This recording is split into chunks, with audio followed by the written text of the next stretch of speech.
what's going on, you guys? Nick here with Nick Strength and Power. I've got a couple of interesting stories for you guys today. It's been a really incredibly exciting couple of weeks of bodybuilding. We had the Olympia at the beginning of the month, and after that, it kind of felt like, okay, the excitement is over now. And then it's just been massive story after massive story in the weeks that followed the Olympia, and this week seems to be no exception to that. With the massive story today, possibly the new big story of the year, at the Olympia, Chris Bumstead announced his retirement this year from Classic Physique, but today we got the announcement from Chris Bumstead that he will be competing in open bodybuilding, giving the people what they want. And we don't have to wait very long at all, because in these updates, Chris Bumstead is only 3 weeks out. The EVLS Prague Pro is November 16th through the 17th. And frankly, this may end up being the most watched, most exciting men's open bodybuilding show for the next year, outside of the Arnold or the Olympia. Seeing Chris Bumstead in open bodybuilding will probably be the most viewed open bodybuilding pro show for a while. So Chris said in his caption, "Y'all said I had a decent physique and should try competing, so I figured I'd give it a shot. One more run just for fun, giving the people what they want. 3 weeks out, EVLS Prague Pro Open Bodybuilding. I started my competing career in open bodybuilding with no expectations, just for the love of the sport. So why not finish it in the same fashion? More info in my latest YouTube video." So honestly, this is incredibly exciting to me as a bodybuilding fan. I can't wait to see this. I can't wait to see what happens here, because we already know there's some big names doing this show. Martin Fitzwater is doing that show, and he's a top 4 Olympian. Neckzilla has said he's doing that show, but I guess we'll wait and see if he actually shows up. But if Chris is somehow able to win this show, he's going out on a very, very high note in his career, because this isn't just going to be like random D-list open bodybuilders. There's top 4 Olympians in this lineup. So if Chris wins this, it really proves to himself and to everybody else that's just how good Chris's physique really is. He can make that leap from classic to open and beat top Olympians in open. And I genuinely wonder if somewhere in the back of Chris's mind, what if he comes into this show, this Prague show, and totally dominates? I mean, Martin is a fantastic bodybuilder. Neckzilla is a mass monster, one of the biggest open guys we've got right now. Martin is a top 4 Olympian. What if Chris comes into this show and just dominates these guys? What if it's a hands-down, like, blowout victory and Chris just sweeps this show? I kind of wonder, how tempting is it going to be for Chris that he just qualified for the 2025 Mr. Olympia in open bodybuilding, and he beat a top 4 Olympian at the show? Will he truly stay retired if he comes into this and blows these guys away? That's the question that I have. And I actually didn't know this yet, but I was watching Chris's YouTube video that he posted about this same topic, and he actually said in that video that Shaun Clarida is also doing the show. So you've got a top men's open bodybuilder, top 4 Martin Fitzwater. You've got a former 212 Mr. Olympia, and now you've still got, even though he's retired, he is the current Classic Physique Mr. Olympia champ. I think this will be incredibly entertaining. And I don't want to put too much pressure on Chris as a fan, because like he said in this post, and like he said in his video, he's just doing this for fun. And it kind of makes sense with the timing of the show too. And I know he's friends with Martin and he's friends with Brett, but the timing of the show being before Thanksgiving, before Christmas, before New Year's, if he really truly had that itch to do an open show, this is like the perfect opportunity, because he can do it before the holidays. Then when it's done, he can just be done with it and still enjoy the holidays, enjoy his retirement, be with his family. So the timing works out pretty good, because it's relatively close to the Olympia, but it's still before the holidays. And he's kind of still in shape anyway, so it really all just makes sense. And it certainly does feel like Chris is legitimately retired, and this is just something he's doing for fun. He doesn't have to do it, but the fans wanted to see it, so he's kind of doing it for them. And I do believe that, but in the back of my mind, I still just wonder, I mean, imagine if he comes in and just destroys these guys. It's got to be in the back of his mind when he's got that Olympia qualification for open that he could just do it and see what happens. And I'm not even saying that I do think he's going to come in here and blow these guys away, because I think this is a really good show for him, because it's not an easy show. Like I said, this isn't like lower level open guys. Martin's top 4. That's a challenge for Chris. This isn't just some easy open show where he's got a really good shot at winning. Martin's no slouch. He's very difficult to beat for any open bodybuilder. For Chris to just come for his first ever shot at open, just directly from Classic, and have to go up against Martin, I like that about Chris, because that's not easy. Chris is taller than Martin. I don't know what Chris is weighing going into this open show. He might weigh more than him too, but keep in mind, Martin beat a lot of bigger guys at the Open Olympia, including Andrew Jacked. And Andrew, you could argue, is both bigger and maybe even more aesthetic than Martin. So Chris is definitely going to have his hands full with this one. And then Shaun Clarida being in this is interesting for a number of reasons. Number one, he's a former 212 Mr. Olympia. But number two, since he's not working with Matt Jansen anymore, how different is he going to look at this show, working with somebody else, or maybe just prepping himself? I think as bodybuilding fans, we're getting absolutely spoiled this year.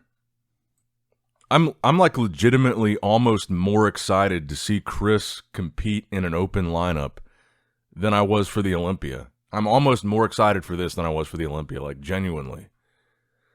Because this is the kind of cool crossover shit that's like 1 in a million. You don't get to see this very often.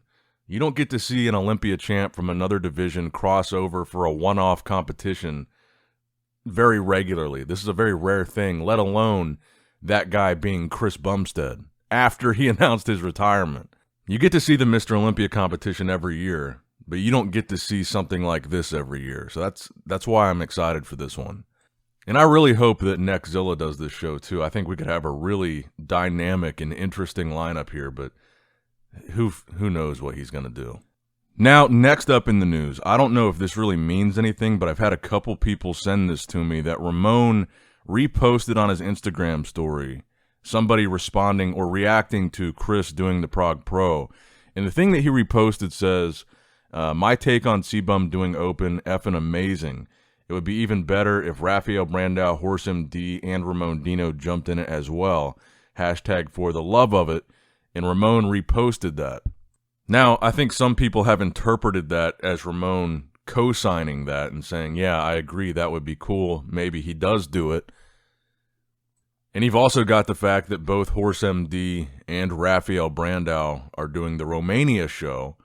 And so the Prague show is just after that. So I think there is a very high probability of seeing one or both of them go ahead and do Prague as well.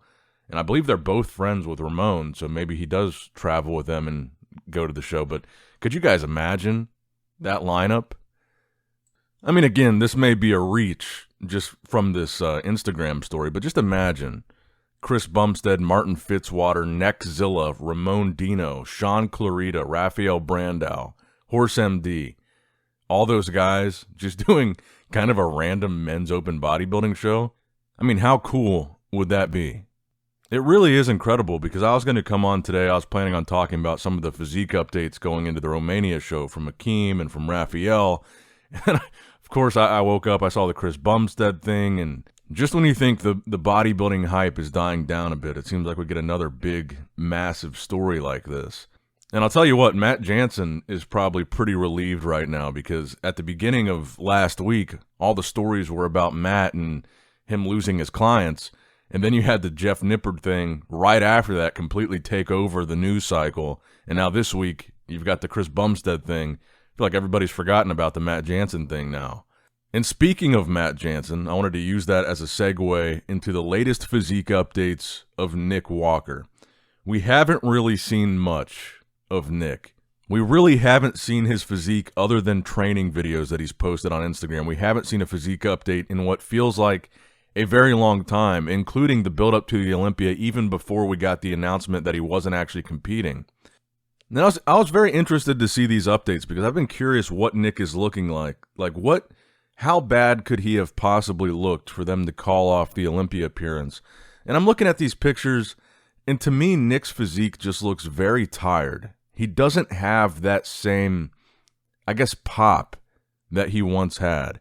Even in the most muscular here in this update, he doesn't have like that full 3D, like just pop to his arms and shoulders and chest. It just looks tired. I will say, though, on a positive note, I think his waist looks really good in these updates. I mean, I guess technically Nick is in like an off season right now. We don't really know who he's working with, if he's working with anybody at all, but we know he's not working with Matt. We don't know when he's competing next. So kind of an off-season Nick. So for off-season Nick, I think his midsection looks pretty good. But I just keep looking back at that most muscular shot, and it just doesn't look like the same Nick. And granted, the lighting isn't the best here, and Nick is kind of the king of intentionally not picking out the best lighting. He just poses wherever he's at, and the lighting can be what it is. But, I mean, not one striation in the chest, barely any in the shoulders, but also not really looking super full in the chest and shoulders. Just kind of a tired look. And kind of the same thing with the arms. I mean, he's got that bicep vein there, but not a whole lot of detail, not a whole lot of vascularity, but at the same time, doesn't look, super big and full. And I guess the big question here for you guys is, do you think that Nick Walker will be able to make a successful comeback and be talked about once again as a potential Mr. Olympia champion or a potential top 3 Olympian, or do you think it's over for him? And I guess I also haven't asked you guys yet, what do you think about Chris Bumstead going to Open, and how do you think he's going to do at the Prague Pro? And I guess that depends on who else jumps in it, but I don't think you're going to see anybody jump in that's a higher placer than Martin was at the Olympia. Martin's probably the best we're going to see. I highly doubt we're going to see Samson or Derek or Hottie, but I guess we might. I'd say if any of those guys surprised us with a Prague showing, it's most likely to be Samson, because Samson is kind of that guy.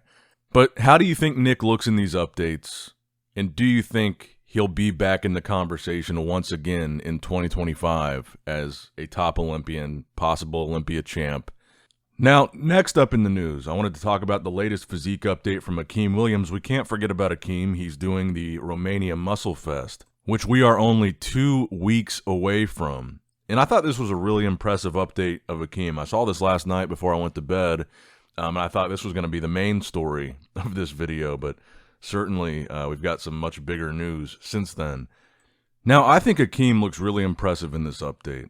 And typically, the most impressive updates that we see from Akim are from the side. So that's why I was a little bit extra impressed with this one, because it's actually from the front.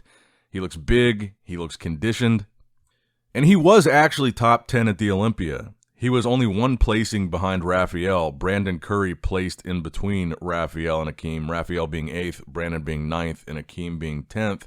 And Horse MD, Akim's got a real shot at probably beating Horse. And I think you're looking at a top 2 in Romania that's going to be Rafael and Akim, unless anybody else jumps in. And I guess Akim is also probably in this potential conversation of, if all these guys end up going over and doing Prague too, because only a week later, maybe Akim does that as well. And I think since we're talking about Akim here, I'll throw in the latest physique update that we got from Rafael Brandao, who, like I said, took 8th at the Olympia, probably the favorite going into this Romania show. And even though this was a couple days ago, still, we're less than 2 weeks out now, this front double bicep. Personally, I think that Rafael is going to win this show. I think he's shown a little bit more consistency as far as conditioning and improving from show to show than Akim has. And man, I'm just still thinking about that possibility that we could see.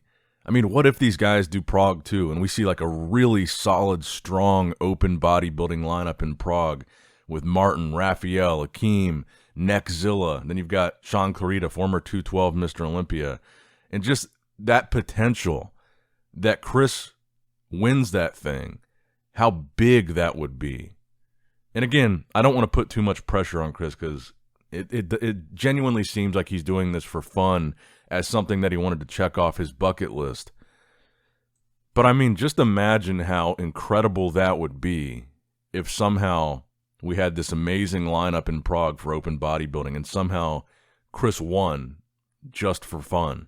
And like I said, even though it seems like he really is retired and this is just a bucket list thing, if he does win this, and he does win like convincingly, like if he dominates these guys, and these are some of the best bodybuilders in the world, it's got to at least be in the back of his mind for the entire year next year going into the Olympia that he's qualified for open, and he could potentially have the most exciting, biggest Olympia open debut that anybody has ever had if he like just does a surprise entry into the 2025 Open Olympia.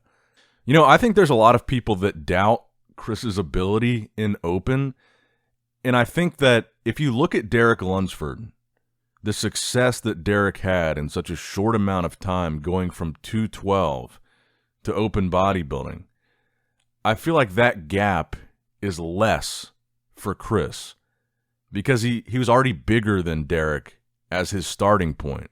Derek was 212, Chris was like 240. And then in addition to that, you've got the same coach, Hani Rambod, that was able to successfully bring Derek from 212 to winning an Open Olympia title. That same coach is bringing Chris from Classic into an open bodybuilding show. I really think the people that doubt Chris's ability in open are wrong. I think he will do well. I'm not saying I think he'll beat Martin. I think that will, like I said, be a legitimate challenge for Chris. But just imagine that he did. But genuinely, shout out to Chris. He's kind of the GOAT for this because I'm just a bodybuilding fan like you guys. And as a bodybuilding fan, I could not be more excited for this. I know you guys are stoked and hyped to see this. And even after retirement, CBum giving the people what they want. But let me know what you guys think in the comments down below. Make sure you like the video, subscribe to the channel, click that bell notification icon if you have not already. And as always, I love you guys, appreciate you guys. Nick Strength and Power signing out. All right, guys, don't forget to click that like button and subscribe to this channel if you enjoy the content. Also, check out my Instagram at NickStrengthPower. My Facebook page, which is simply Nick Strength and Power. My secondary YouTube channel, Nick Strength and Vlogs, for vlogs and bonus content that you will not see on this channel. And consider subscribing to my third YouTube channel, Nick Strength and Pokemon, which is all things Pokemon and trading card games, completely unrelated to this channel. So if you're into that, give that one a look. And all links to merchandise and social media will be in the description box below. If you guys want a Nick Strength and Power t-shirt, that will be in the Shopify link below. Have a great day.